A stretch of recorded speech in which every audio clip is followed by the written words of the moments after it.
Good morning बच्चों। नवीन senior secondary school की online classes में आप सभी का स्वागत है। आज पुनः आपके सामने कक्षा 12 की कृषि जीव विज्ञान का अध्याय 13 लेके आया हूं।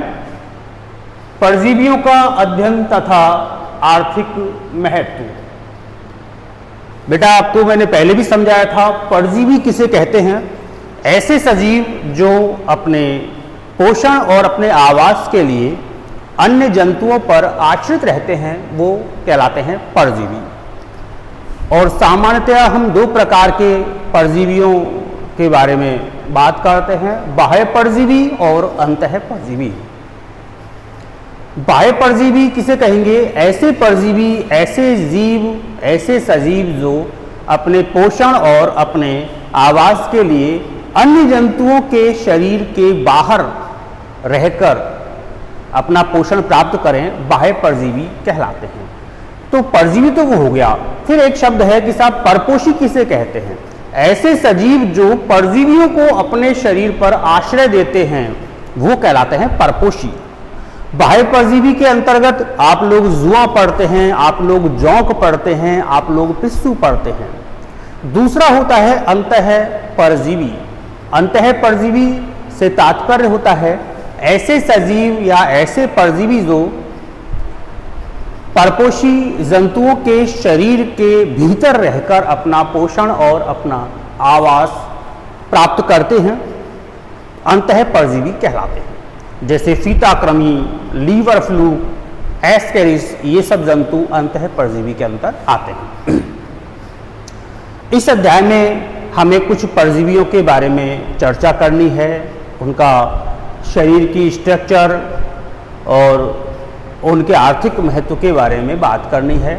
हमने पिछली कक्षा में पिस्सू के बारे में देखा था, वापस पिस्सू के बारे में थोड़ा देखें रिवाइज।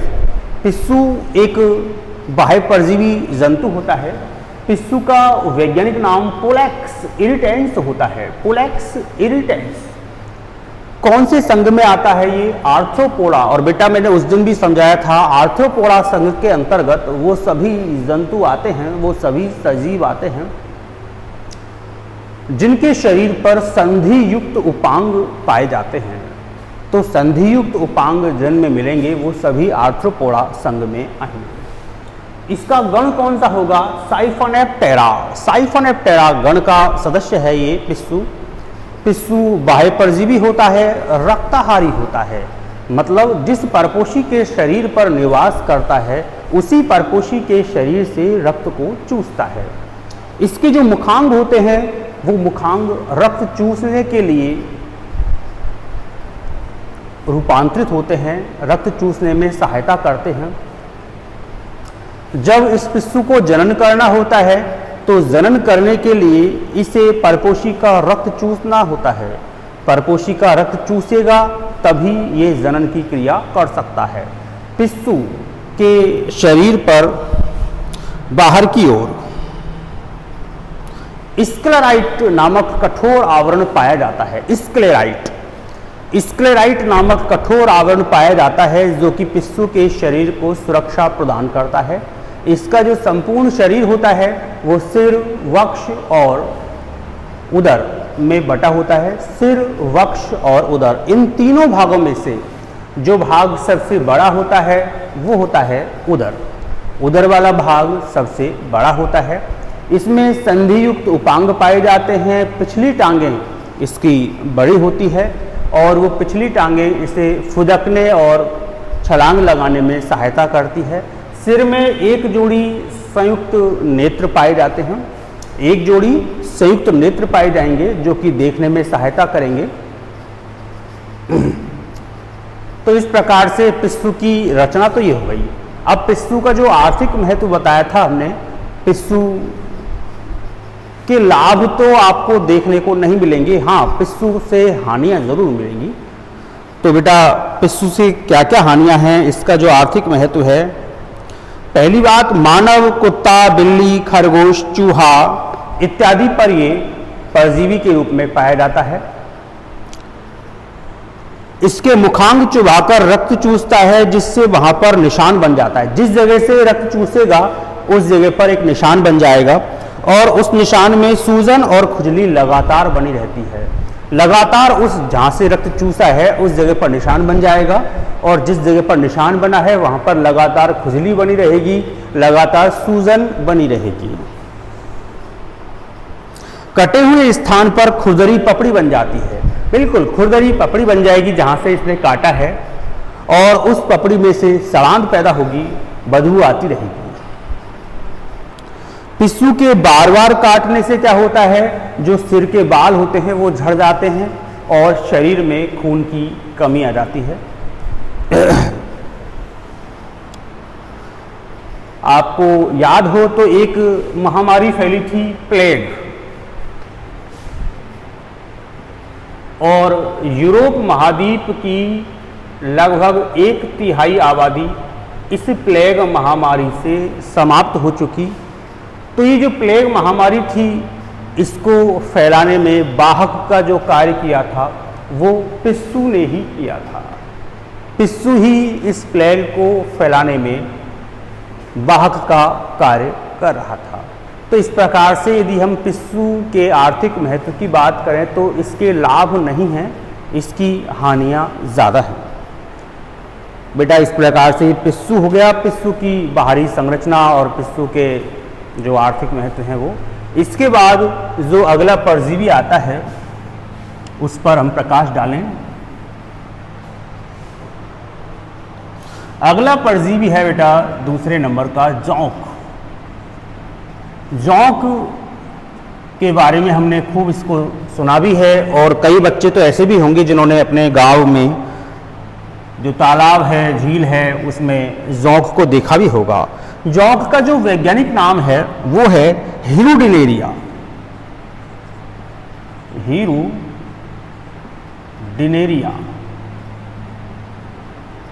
हीरुडिनेरिया ग्रैनुलोसा।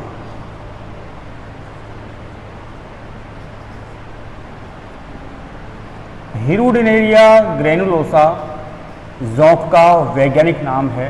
बेटा आपको बता दूं मैं, बोर्ड की एग्जाम में मोस्टली पूछा जाता है जोंक का साइंटिफिक नाम, वैज्ञानिक नाम या जूलॉजिकल नेम बोल लीजिए, तो आपको विशेष रूप से याद रखना है हीरुडिनेरिया ग्रैनुलोसा।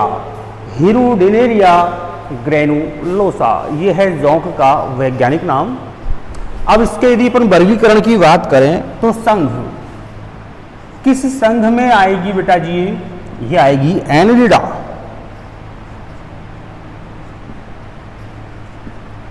एनिलिडा संघ में आती है। इसके अगर वर्ग की बात करें किस वर्ग में आएगी ये? हीरुडिनिया।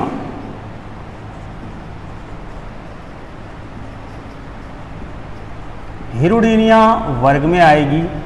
और अगर गण की बात करें तो जोंक आती है ग्नैथोब्रेलाइडा। ग्नैथोब्रेलाइडा ये है जोंक का वर्गीकरण। जोंक का वैज्ञानिक नाम हीरुडिनेरिया ग्रैनुलोसा। जोंक किस संघ में आएगी? एनिलिडा संघ में।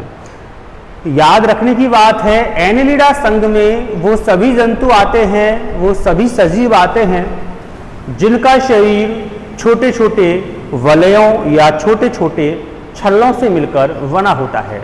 आपको याद हो हमने जब केंचुआ पढ़ा था तो केंचुआ भी एनिलिडा संघ का प्राणी था, क्योंकि केंचुए का शरीर भी छोटे छोटे वलयों से मिलकर बना था।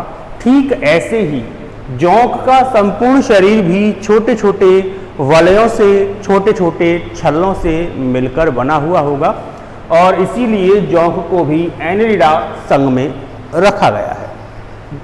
जोंक जिस वर्ग में आता है उस वर्ग को बोलते हैं हीरुडिनेरिया। जोंक जिस गण में आता है उस गण को कहते हैं ग्नैथोब्रेलाइडा। ग्नैथोब्रेलाइडा। तो ये वर्गीकरण हुआ इसका।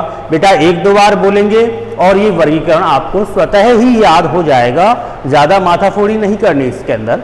एक दो बार आराम से बोलिए, शुद्ध बोलिए। शुद्ध बोलने से शुद्ध ही याद होगा, शुद्ध ही लिखेंगे। अब बात करें बेटा इस जोंक के शरीर की विशेषता, इसके स्वभाव के बारे में। तो जोंक सबसे पहली बात कहाँ पाई जाती है? तालाब के किनारे, किसी झील के किनारे या दलदली मिट्टी में। तो जोंक हमेशा गीली या दलदली मिट्टी में ही पाई जाती है। यदि आप सोचें कि भैया हमको तो रेगिस्तान में ढूंढना है, तो रेगिस्तान की मिट्टी दलदली नहीं होती, वहां पर आपको जोंक नजर नहीं आएगी। जोंक हमेशा गीली व दलदली भूमि में ही पाई जाती है, जहाँ पर पानी लगातार बना रहता है या नमी लगातार बनी रहती है। जोंक की लंबाई लगभग 10 से लेकर 15 सेंटीमीटर तक पाई जाती है। जोंक का जो शरीर होता है वो बेटा लगभग, आपको बता दूं, एक काउंटिंग आपको याद रखनी पड़ेगी, 33 खंडों से मिलकर बना होता है, 33 वलयों से मिलकर बना होता है। कई बार पूछते हैं कि जोंक के संपूर्ण शरीर का निर्माण कितने वलय या कितने खंडों से होता है? तो 33 खंडों से मिलकर जोंक बनी होती है। जोंक के संपूर्ण शरीर में 33 खंड या 33 वलय पाए जाते हैं।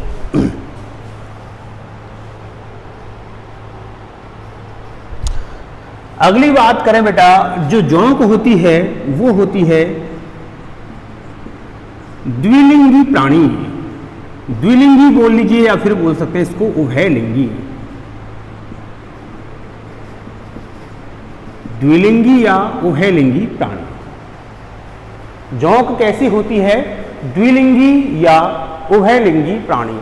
बेटा द्विलिंगी या उभयलिंगी का तात्पर्य होता है ऐसा प्राणी जिसमें नर जननांग और मादा जननांग दोनों एक ही जीव या एक ही प्राणी में उपस्थित हो, वो कहलाएगा द्विलिंगी या उभयलिंगी। इसका मतलब एक जोंक के भीतर ही आपको नर जननांग भी दिख जाएगा और मादा जननांग भी दिख जाएगा।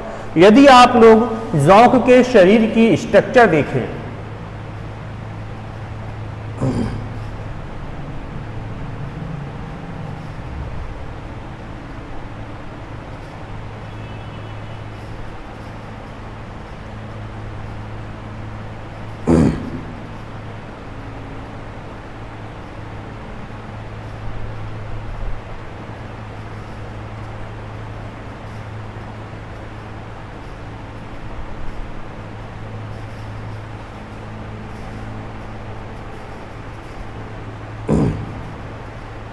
इस प्रकार से ये एक जोंक है और जोंक के संपूर्ण शरीर में इस प्रकार से कुल 33 अर्थात 33 खंड पाए जाएंगे।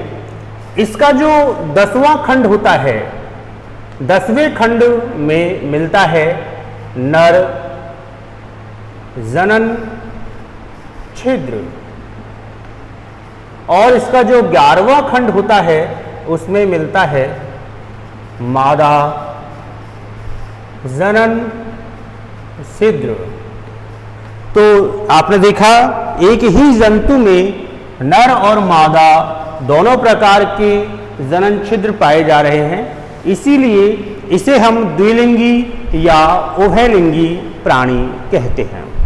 भाई आपसे कहा था कि जोंक द्विलिंगी होता है या उभयलिंगी होता है, तो उसका रीजन एक ही है कि यदि हम एक जंतु की बात करें, उस एक जंतु के ही 10वें खंड में तो मिल रहा है नर जनन छिद्र और 11वें खंड में मिल रहा है मादा जनन छिद्र।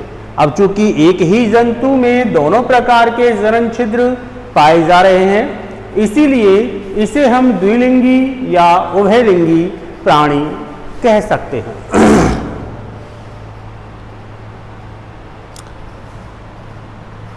जोंक के दोनों सिरों पर, अग्र सिरे पर और पश्च सिरे पर क्या पाए जाते हैं?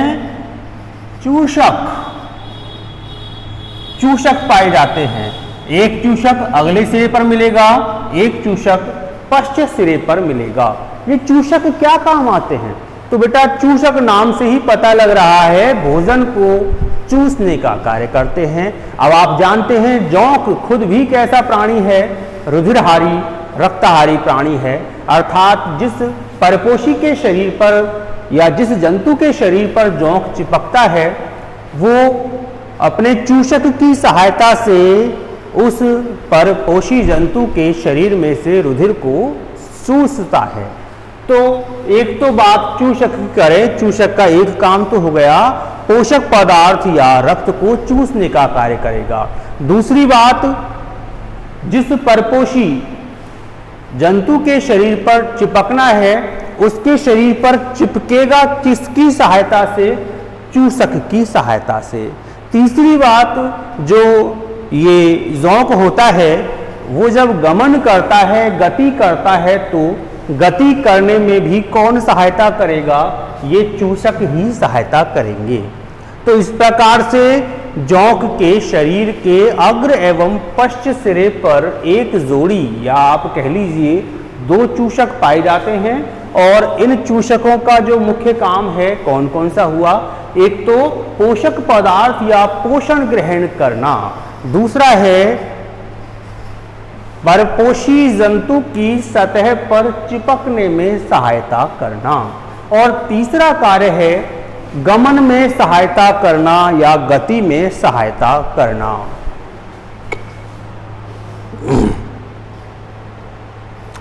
यदि बात करें श्वसन की, श्वसन कि भाई ये जोंक है वो श्वसन कैसे करता होगा, तो बेटा आप लोगों ने जब केंचुआ पढ़ा था, केंचुए में हमने पढ़ा था कि उसमें कोई श्वसन अंग नहीं होता और केंचुआ अपनी नम त्वचा के द्वारा ही श्वसन करता है। ठीक वैसे ही जोंक भी एनेलिडा संघ का प्राणी है और इसमें भी श्वसन के लिए कोई विशेष अंग नहीं पाया जाता। यह जोंक भी अपनी नम त्वचा के द्वारा ही श्वसन की क्रिया संपन्न करता है। इसमें भी श्वसन के लिए कोई विशेष अंग नहीं मिलता, बल्कि ये अपनी नम त्वचा के द्वारा ही श्वसन करेगा। यदि बात करें बेटा इसके जो अगला चूसक होता है, इसमें 1, 2 और 3 तो मिलते हैं जबड़े। क्या मिलेंगे? जबड़े। अग्र चूसक में 3 जबड़े पाए जाते हैं। उसके अलावा और मिलती है इसके अंदर लार ग्रंथियां। लार ग्रंथियों के द्वारा लार बनती है। और बेटा सबसे इंपॉर्टेंट जो बात है वो ये है कि जोंक में जो लार बनती है उस लार में एक विशेष पदार्थ मिलता है, उसे कहते हैं हिरुडिन। ये हिरुडिन क्या होता है? प्रति स्कंदक पदार्थ, प्रतिस्कंदक पदार्थ होता है हिरुडिन। और ये हिरुडिन क्या या कहाँ मिलेगा? जोंक की लार में। ये प्रतिस्कंदक क्यों बोल रहे हैं? क्योंकि ये पदार्थ रक्त का थक्का जमने से रोकता है।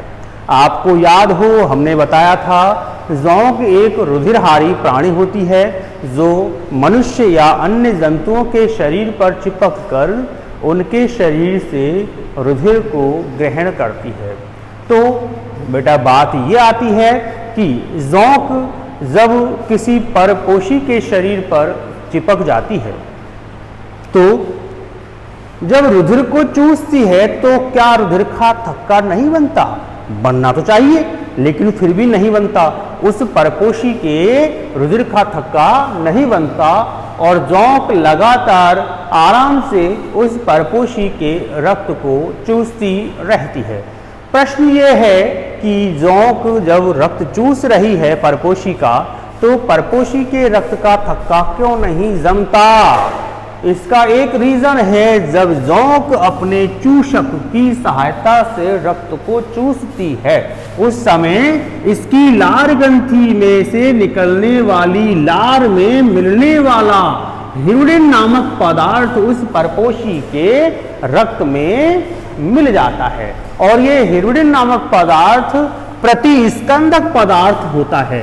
प्रतिस्कंदक पदार्थ होने के कारण ही उस परपोषी के रक्त का थक्का नहीं जमने देता। समझ में आया आपके?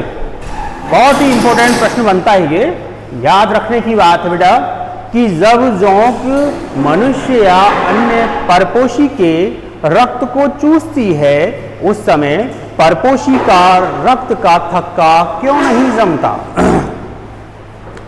तो समझ लीजिए इसको दोबारा। जब जोंक किसी भी परपोषी के रक्त को चूसती है अपने चूषकों द्वारा, उस समय जोंक की लार में मिलने वाला हिरुडिन नामक पदार्थ उस परपोषी के रक्त में मिला दिया जाता है और ये हिरुडिन नामक पदार्थ ही उस परपोषी के रक्त का थक्का नहीं जमने देता। इसीलिए रक्त चूसते समय परपोषी का रक्त का थक्का नहीं जमता। अब बात करें बेटा इस जोंक के पाचन तंत्र की। जोंक के पाचन तंत्र में कौन कौन से भाग पाए जाते हैं, इसके डायग्राम की आवश्यकता नहीं है क्योंकि वो तो जब हम बायोलॉजी पढ़ते हैं प्योर तो वहां पर काम आता है। आपसे तो यही पूछ सकता है कि जोंक के पाचन तंत्र में कौन कौन से भाग पाए जाते हैं। तो जोंक के पाचन तंत्र में मिलेगा मुख और मिलेगा ग्रसनी,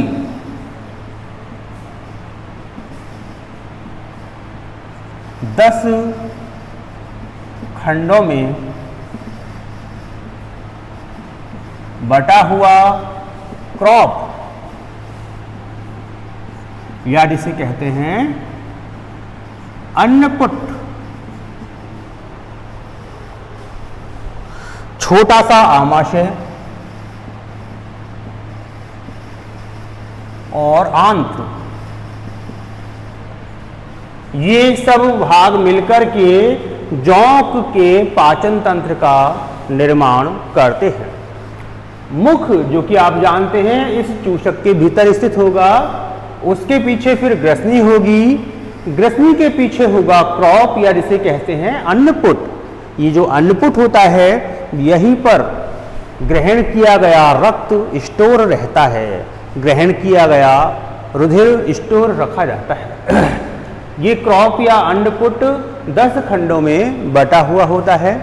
इसके पीछे एक छोटा सा आमाशय होगा जिसका कोई विशेष कार्य नहीं होता और इसके पीछे होगी आंत्र। बेटा जिस प्रकार से हम पढ़ते हैं अधिकतर या अधिकांश जंतुओं में पाचन और अवशोषण का जो मेन कार्य होता है वो आंत्र के द्वारा होता है।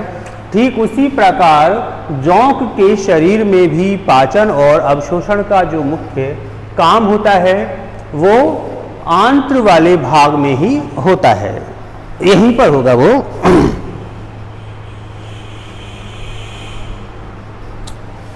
जोंक में जो मुख्य उत्सर्जी अंग होता है वो होती है नेफ्रिडिया। जिस प्रकार से हमने केंचुआ पढ़ा और केंचुए में हमने पढ़ा था कि जो उत्सर्जन होता है वो नेफ्रिडियल प्रकार का उत्सर्जन तंत्र मिलता है, ठीक वैसे ही जोंक जैसे प्राणी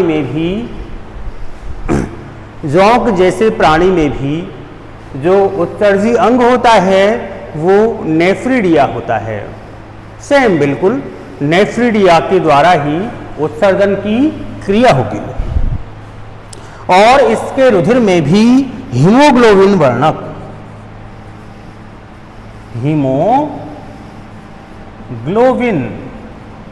नामक वर्णक पाया जाता है, जिसके कारण ही इसका रक्त लाल रंग का होता है।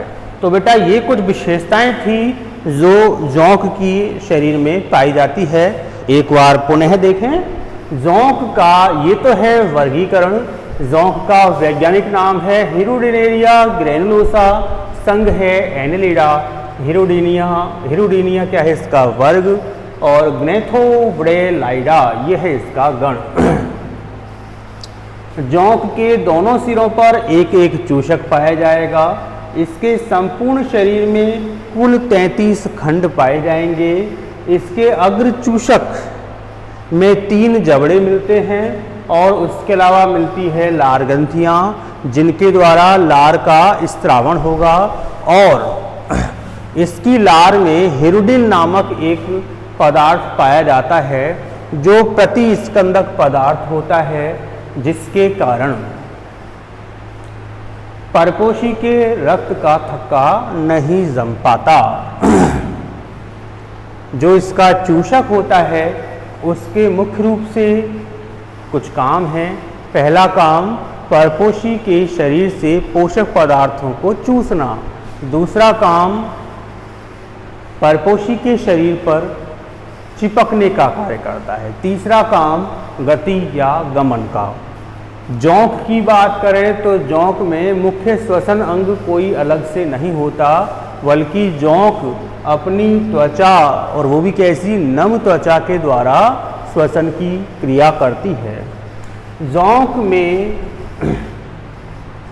नर जननांग और मादा जननांग दोनों प्रकार के जननांग एक ही प्राणी में पाए जाते हैं, इसीलिए इसको कहते हैं द्विलिंगी या उभयलिंगी प्राणी। इसके 10वें खंड में नर जनन छिद्र और 11वें खंड में मादा जनन छिद्र पाया जाता है, इसीलिए ये एक द्विलिंगी प्राणी होता है।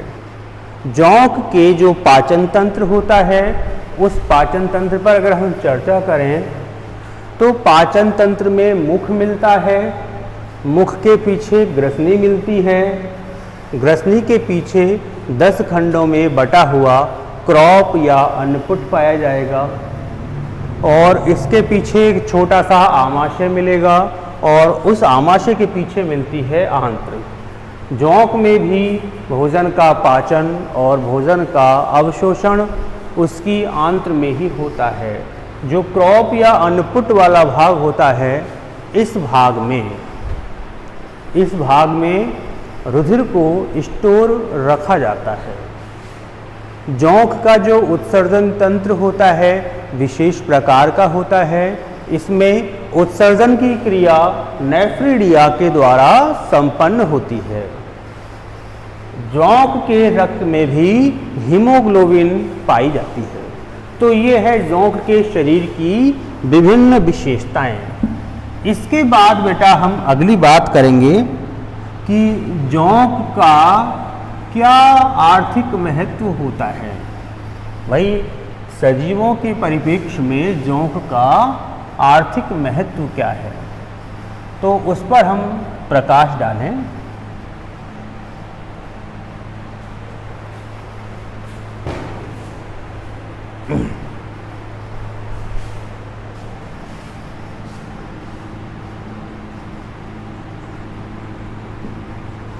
जोंक का आर्थिक महत्व।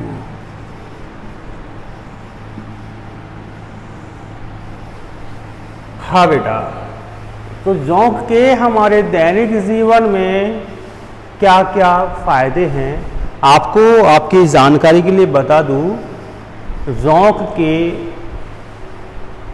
नुकसान नहीं हैं, जोंक से फायदे ही फायदे हैं। वर्तमान में कई क्षेत्रों में जोंक का उपयोग हो रहा है। तो बेटा जोंक जो होती है वो स्वभाव से रुधिरहारी होती है, रक्त पीने वाली होती है, और मनुष्य तथा अनेक पशुओं पर चिपक करके उसके रक्त को चूसती रहती है। इस जोंक का चिकित्सा के क्षेत्र में काफ़ी बड़ा योगदान है और चिकित्सा के क्षेत्र में काफ़ी उपयोगी है ये। चिकित्सा में जो जोंक उपयोग में आती है, वही सभी जातियों की जोंक चिकित्सा में उपयोग में नहीं आती। एक विशेष जाति की जो जोंक होती है उसका चिकित्सा के क्षेत्र में उपयोग होता है, और उस जाति का नाम याद रखिएगा आप, हिरुडो मेडिसिनेलस।